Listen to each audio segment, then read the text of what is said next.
Okay, again, if you're new to any of my videos, whenever I review a lot of the comic book properties and stuff like that, I tend to give my overall thoughts of the film at the beginning and then have a giant spoiler section, and there'll be little breakpoints in between, and then we wrap things up by covering what trailers I saw. Okay?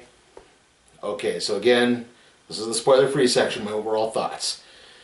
Alright, so, The Batman, or Batman 2022, or whatever you want to call it, I'm going to be giving it a B. Overall, there's some really good parts to this. I think it's well made. There's really good performances all the way through. There's a decent detective story throughout the whole thing. Robert Pattinson is a very believable Batman. Unfortunately, we don't get to see a lot of it as Bruce Wayne. But other than that, a lot of the cast, for the most part, seems pretty spot on. There are some underutilized characters, unfortunately. But like I said, that's not the problem. I think the main problem is just overkill. This thing is 3 hours long. It really does not need to be 3 hours long. The ending, without getting too far into the details, is really stretched out and tacked on. It really does not need to be there. You could have just ended it at another point and it would have worked just as well. But instead, we get this long, drawn-out ending that will never cease to just slow things down to a crawl after what was actually a briskly paced movie when it started. So yes, that's why I'm giving it a B. Right now at Taco Bell, you can collect free Batman cups, like a free Batmobile cup. Or a free Batwing cup. 4 cups in all, free, with free refills and free cinnamon twists every time you buy a 32-ounce drink at Taco Bell. I want you to tell all your friends about me. I'm Batman. Okay, again, this is the spoiler section, so skip to the following time code you're going to see on the screen at this point to avoid everything. Alright? Okay, spoilers ahead. Alright, so basically, the plot of the Batman, you don't get a lot of backstory in this. You get a little bit of backstory, but we don't recap Batman's origin again or anything of that nature, thankfully. But we do get...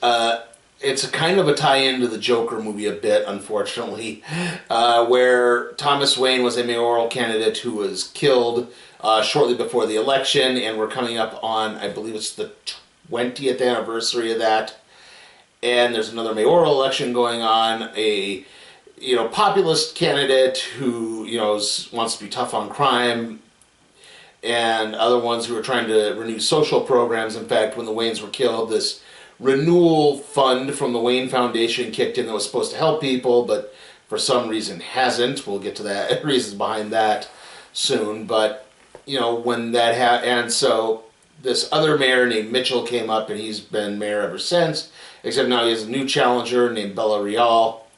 And then suddenly Mayor Mitchell is killed in his mansion on Halloween night. And then another high-ranking the police commissioner, whose name escapes me. It's not Loeb, like in the comics, but it's the commissioner before Commissioner Gordon, basically. Gordon's still a detective at this point. And then we get, the mayor, the commission, and then the district attorney. And it all seems to be tying into this big drug bust they all sort of participated in, involving a crime boss named Maroni. That's another name from the comics. And as this happens, suddenly all this private information, leaks out. There's pictures of the mayor at this nightclub, which is run by the Penguin. And there's this blonde girl he's with, I don't mean to demean here, but she kind of looks like a prostitute. She's got a black eye. And they're like, hey, what's going on here? And it turns out that all of these, like I said, this all ties back to a drug bust involving a crime boss named Maroni, and one of the unique beneficiaries of it was another crime boss named Carmine Falcone, who is played by John Turturro.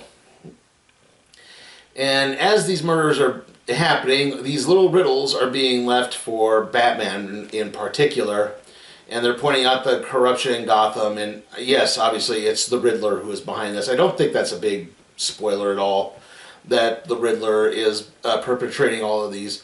But as Batman is investigating, he winds up encountering Selina Kyle, who is a friend of this woman that the mayor was with, and has actually been harboring her to try to keep her safe, and unfortunately that doesn't work and the woman is killed. So now Selina is set out on vengeance in more ways than one, which we'll get to. And then as this keeps going, you keep finding more and more corruption, more and more, twists and turns are being revealed as we go into the Riddler's backstory involving an orphanage that was part of this renewal project set up by the Wayne Foundation, but as that, as everything got basically upended and turned around, and the funds just didn't seem to be there. It got neglected, and he got neglected, and he began to turn against society and starts railing against the 99% and everything. And we live in a society. He's basically doing the exact same shtick as Joaquin Phoenix's Joker from the Joker movie. So yeah, we're kind of getting a bit of a retread there too. But he's killing to send the message. And through it all, it starts centering on this informant that turned over Maroni. And we start trying to figure out who that is, and there's all of these misdirections and red herrings. At one point, they think the Penguin is, because the idea is, the code in the riddle is the rat with wings. And it's like, the Penguin, well, he's not a good guy.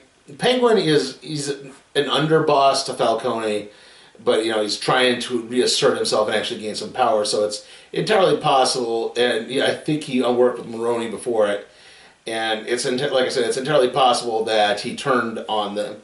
He's to try to make this power grab, but Penguin's like, no, I wouldn't do something like that because that would get me killed, and.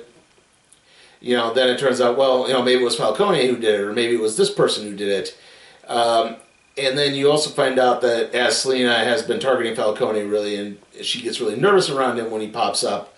And that's because it turns out he is her father from this relationship he had with her prostitute mother. And then she was killed, and he didn't claim her. So, she's kind of lived by the skin of her teeth ever since. Again, the idea of the system fails you, the system is corrupt, is very much throughout this film.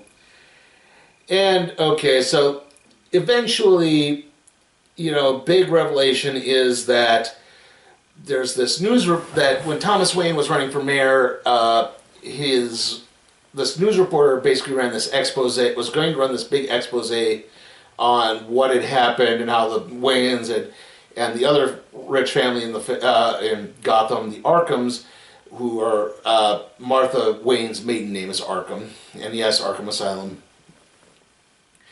And they, they're the ones who again mucked everything up. They were, secretly working with organized crime, and this was all because Thomas Wayne had operated on Carmine Falcone when he was shot at one point, and also that Martha had some extreme mental health problems and was in and out of psychiatric hospitals for a long time. And he was afraid that this... And Thomas winds up sending Falcone to basically try to scare the reporter off of the story, but the reporter winds up dead instead. And, it's again, that turns... And, Bruce is in... Like I said, you don't get a lot of Bruce Wayne in this, unfortunately. I think that's one of the major drawbacks. You don't get... Alfred's in this too, very much so, but not really to the extent that you'd think of in a Batman movie where he's just constantly Batman's confidant. So, in fact, at one point, Alfred gets one of these packages, and it's a bomb. And he's not killed, but he's injured, and that's what finally seems to cajole Batman into realizing that, hey, you're not alone in this. You need to have a supporting cast around you because you're falling into you're way too obsessive. Like it's even stated earlier in the film that Wayne Enterprises is not doing well financially because, the guy who's supposed to be running the company is, out gallivanting in a bat costume at night. But, eventually this leads to a big confrontation with Falcone. I know there's a lot I'm skipping out here, but that's just kind of trying to keep this down as much as I can. But there's this big confrontation with Falcone. Selina wants to kill him because she finds out, not only did she kill Annika, the woman she was harboring, but he also killed her mother. And, as long as you don't run afoul of him, he won't. He'll leave you alone. But again, that's all happening. But Batman stops her, and he manages, and Gordon and a few good cops bring Falcone in, because it turns out that Falcone was the informant who sold out Maroni, and Falcone even admits that yes, this whole renewal fund thing, basically the politicians all picked it dry. The politicians and the mobsters and the dirty cops all picked it dry. So yeah, that's why it was. That was the whole point. It was just a cover. It's one of those. It's a program that looks good, but when you actually look at all the finances, oh hey, wait, no one actually gets anything from it, except the rich and powerful who are already rich and powerful. However, that's when the Riddler shoots Falcone, and it turns out the Riddler has actually been living in an apartment across the street from the Penguins nightclub, where Falcone also operates. Yeah. And it's at that point the Riddler basically turns himself in. He says, nope, we did everything, and they're investigating it, and it's basically pieced together that Riddler has figured out who Batman is, and he knows the real Bruce Wayne. And it turns out he has one additional plan, and this is where the whole ending bit it goes way too long. Because it turns out he had set up a bunch of bombs that blow up the Gotham seawall, causing it to flood. And it's on election day, so it's going to flood everything into this arena. And he has special insurrectionists that he recruited, because yes, we have to go into that territory as well. We live in a society, I guess. And you can see where I'm getting tired with this. And also, this movie's 3 hours long. And Batman winds up having to come to save the new mayor, who's Real, is wounded, but Batman saves everyone, and he realizes he can't just be a symbol of vengeance, he needs to be a symbol of hope. And so there's kind of a good message in that, but at the same time, this movie's just too damn long. We didn't really need that. Oh, and then there's a little end sting. I don't know if there's an end credit scene or not. I kind of cleared out of the theater. I had to go to the bathroom. I'm sorry. Anyway, there's this end stinger where the Riddler is in Arkham Asylum, and he's upset because his plan was foiled.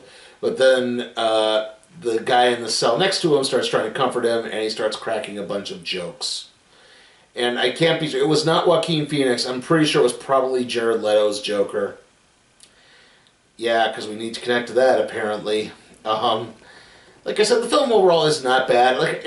I mean, for the most part, I'd say the first 3/4 of it are really well paced, right up until the last bit, and then it just drags.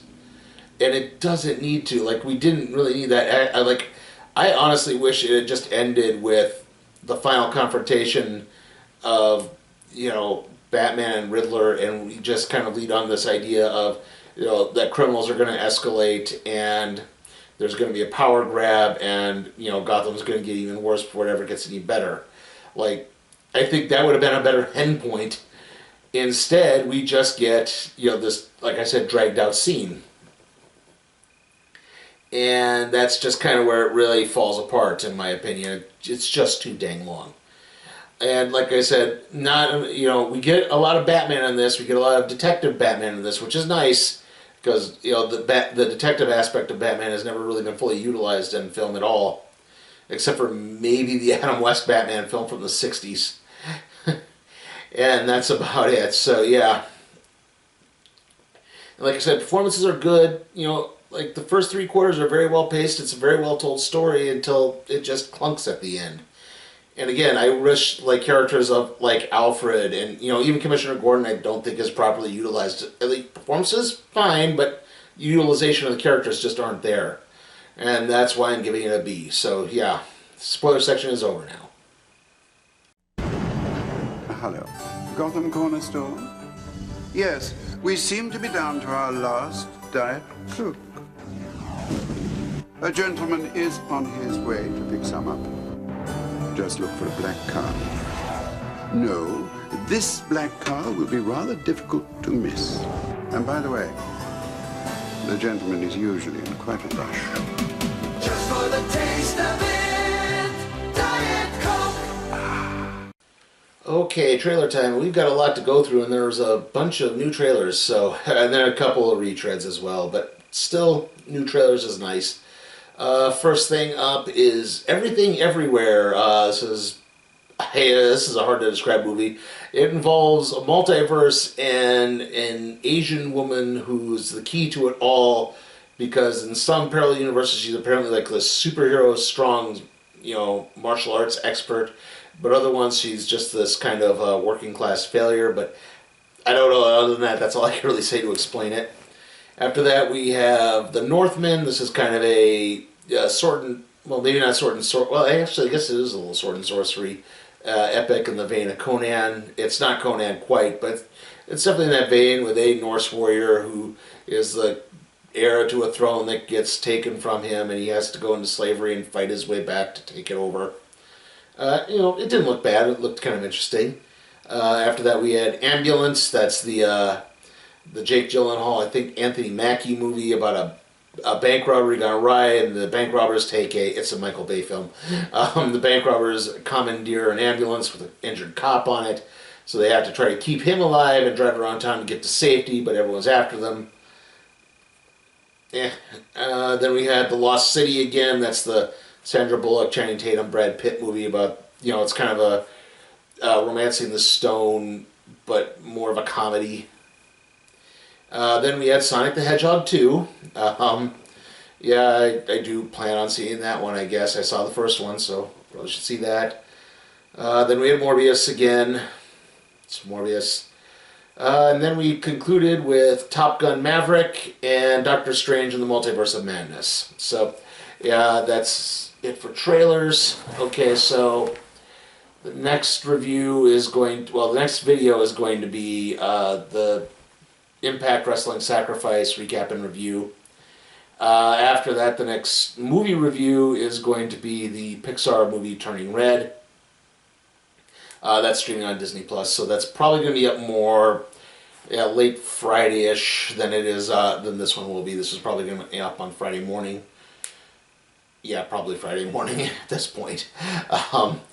And then after that, the next movie after that it will be the Random Trade review on Age of Bronze Volume 1, and then the next movie review after that is X, which does look interesting. At least it should be playing here, hopefully. The Grand said they were getting it.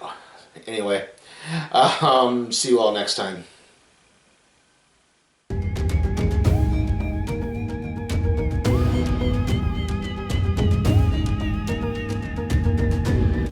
Hey guys, remember, you can help support my channel at patreon.com/SleepyTimeForCat Productions, where you can help request a movie, even if it's something like, say, Sonic the Hedgehog or the next Purge film. I'll review it.